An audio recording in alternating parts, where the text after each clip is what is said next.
그 앞에 12절에 다른 이로서는 구원을 받을 수 없나니 천하 사람 중에 구원을 받을 만한 다른 이름을 우리에게 주신 일이 없습니다. 이렇게 강하게 선포했습니다. 혹자는 기독교에 대해서 이 말씀을 근거로 해서 편협하고 그리고 배타적이며 교만하다라고 하는 평가를 합니다. 예수 말고는 다른 길은 없다고 하니까. 그래서 이것으로 인하여서 교회도 스스로 이 부분에 있어서 조금 미안해하는 그런 감정을 갖기도 합니다. 그냥 같이 이 길도 구원받을 수 있고 저 길도 구원받을 수 있고 개인이 열심히 수양하면 마음과 몸이 닦여서 그래서 선하게 살 수 있는 것 아닌가. 굳이 꼭 반드시 예수 그리스도를 믿어야지만 잘 사는 건가, 구원받는 건가 해서 스스로도 이 말씀에 자신감을 갖지 못하고 늘 기웃거리게 만드는 그런 말씀이죠. 그런데 한번 가만히 생각해 보십시오. 이것은 교회가 임의로 결정한 것입니까? 예수 말고는 다른 이름이 없다.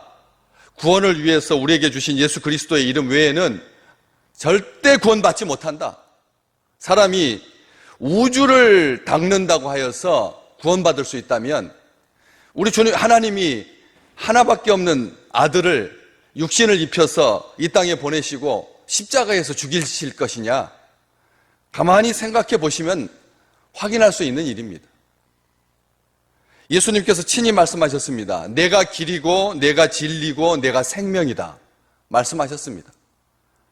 나로 말미암지 않고는 아버지께로 올 자가 없다 말씀하셨습니다. 오늘 또 우리가 붙들어야 할 말씀입니다. 이 말씀 외에는 없습니다. 예수 그리스도의 이름 밖에 구원을 얻을 수 있는 이름을 하나님은 우리에게 주신 일이 없습니다. 이것에 대해서 담대하고 강하게 그렇게 외쳤더니 이 말에 대해서 듣고 공회에서 뭐라고 판단을 하냐고 하면 본래 학문 없는 범인으로 알았다가 베드로와 요한이 담대하게 말하자 그들을 본래 학문 없는 보통 사람으로 평범한 사람으로 알았다가 이상히 여겼다 이렇게 되어 있습니다. 이상히 여겼다라고 하는 말은 우리가 생각하는 것처럼 갸우뚱했다라고 하는 말이 아닙니다. 기분 상했다, 굉장히 분했다라고 하는 뜻이죠. 이 앞에 다른 이로서는 구원을 받을 수 없나니 천하 사람 중에 구원을 받을 만한 다른 이름을 우리에게 주신 일이 없다라고 하는 이 확정적인 선언, 확언, 담대한 선포, 증언, 이것은 구원은 하나님께 있다. 하나님께서 죄인들을 용서받을 수 있도록 그 한 가지 길을 마련하시고 영원한 생명으로 들어가는 문을 인류에게 허락해 주셨다. 그 길은 좁은 길이다. 그러나 그 길만이 살 길이다. 이렇게 말했을 때 굉장히 당혹스러웠던 것이죠. 율법주의자들은 율법을 통해서 자기 의를 드러내고 싶어 했습니다. 그렇기 때문에 기도하고 또 공동체 생활하고 금식하고 구제하면서 자기 만족을 취할 수가 있었는데 이 예수밖에 없다고 하면 자기 만족을 취할 수 있는 길이 없는 것이죠. 그래서 다양하게 이렇게 사람들을 끌어모을 수 있는 종교적인 어떤 조건들, 선행들, 이것들이 있어야 다른 사람들을 믿게 할 수 있지 않겠느냐라고 하는 아주 인간적인 생각을 가지고 있었던 것입니다. 기억하실 필요가 있습니다. 비상구는 넓고 화려하지 않다는 것을. 다른 길을 고집한다라고 하면 비상구 하나가 너무 초라하고 불도 오래되어가지고 깜빡깜빡거리고 심지어는 불조차 나가 있는 그런 비상구. 요즘은 속에서 몰래 나쁜 짓 하려고 비상구에다가 물건을 쌓아놓고 사람 못 들어오게 하고 잠그고 그렇게 하는 그 길이 막혀 있다라고 하면 그것은 죽는 길입니다. 다른 길을 고집한다면 살 길을 잃고 마는 것입니다. 예수밖에 없다는 것이죠. 공회 앞에서, 산헤드린 앞에서, 명문가 앞에서 대제사장과 그의 문중이 다 참여하고 있는, 지금 대제사장들의 이름만 4명이 넘게 거론되고 있는 그런 앞에서 담대하고 침착하고 확신에 차서 용감하게 선포하고 있습니다. 몇 주 전만 해도 그들은 소심한 사람들이었습니다. 우울했습니다. 예수 그리스도 스승을 잃고 갈 바를 알지 못했습니다. 다락방에 숨어서 그렇게 모여 있었습니다. 그런데 그렇게 비겁하고 나약하고 배신하고 도주하고 숨기에 급급했던 그 이전에 그들은 어떤 모습이었습니까? 다혈질에다가 말이 많고 또 수줍어하기도 하고 자기들끼리 길에서 다투는 정말 오합지졸에 불과했었는데 지금은 어떻습니까? 용감하고 당당합니다. 거침이 없습니다. 정확하고 열정적입니다. 감격스러운 일입니다. 성경은 바로 직전에 이 기탄 없이 말하는, 거침이 없이 말하는, 숨기지 않는 복음에 대해서 자신감을 가진 이 사람들의 변화에 대해서 누가는 무엇 때문이라고 말합니까?